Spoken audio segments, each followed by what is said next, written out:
L'Ajuntament de Sant Pol va celebrar dilluns passat, 11 de juny, el seu ple ordinari.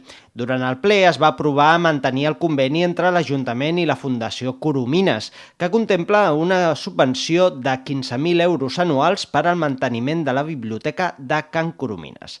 El punt es va aprovar per unanimitat. Tot seguit es van aprovar 4 mocions, també per unanimitat. La primera moció era en defensa del corall vermell en aigües exteriors al litoral català.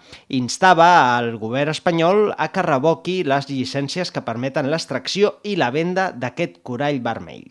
La segona moció era en defensa del model sanitari català.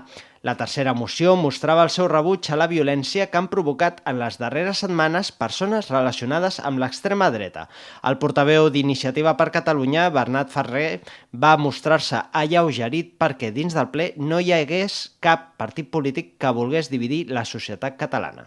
Dir que aquesta moció i la passada ens la fan arribar des de la CUP, que entenc que és de justícia dir-ho, tot i que pot ser un model de resolució, de moció.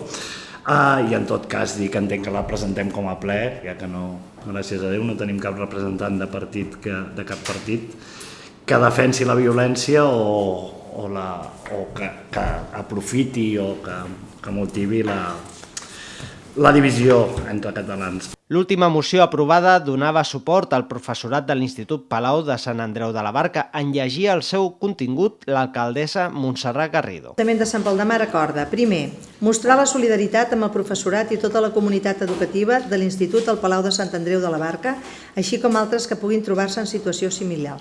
Segon, demanar l'immediat arxiu del procediment judicial obert contra el professorat del Palau i d'altres procediments judicials oberts amb la mateixa motivació contra docents de l'Escola Pública Catalana. Tercer, reclamar de les institucions educatives i polítiques la protecció del nostre professorat, que es faci públic l'informe de la Inspecció Educativa que exonerava el professorat del Palau i es doni suport públic al professorat. Quart, exigir que s'aturi la campanya de criminalització dels docents i l'ofensiva contra l'ensenyament públic català, que és l'escola de tots i totes.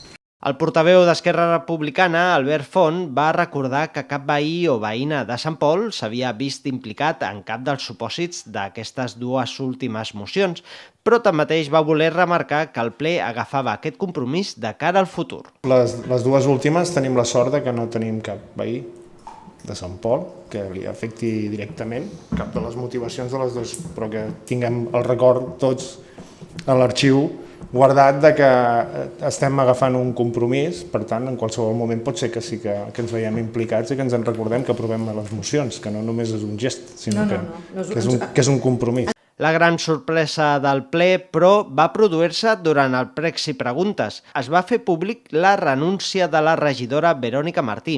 Que vagi per davant que jo no tinc res contra cap persona física, però durant aquests 2 anys hi ha hagut una sèrie de discrepàncies amb la forma, a veure, no em vull equivocar, perquè no ho tenia preparat per avui, discrepàncies amb la forma de gestionar el pacte, podríem dir, queda bé això, s'entén, no? Tant per part de Junts com per part de CiU, no? Del PDeCAT. Però concretament amb la forma de gestionar el pacte dels meus.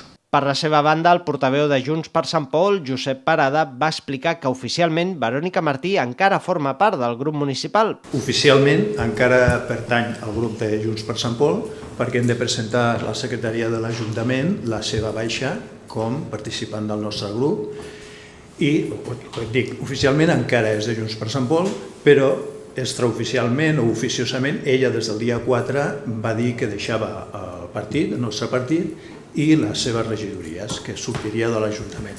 El que passa que encara no ha entregat l'acte, ella ja us explicarà. En el moment que entri l'acte, doncs començarà el procés que entri el nou regidor. D'aquesta manera, Verònica Martí deixarà la política municipal després d'una dècada en la qual ha fet d'oposició i també ha estat regidora de Medi Ambient formant part de l'equip de govern.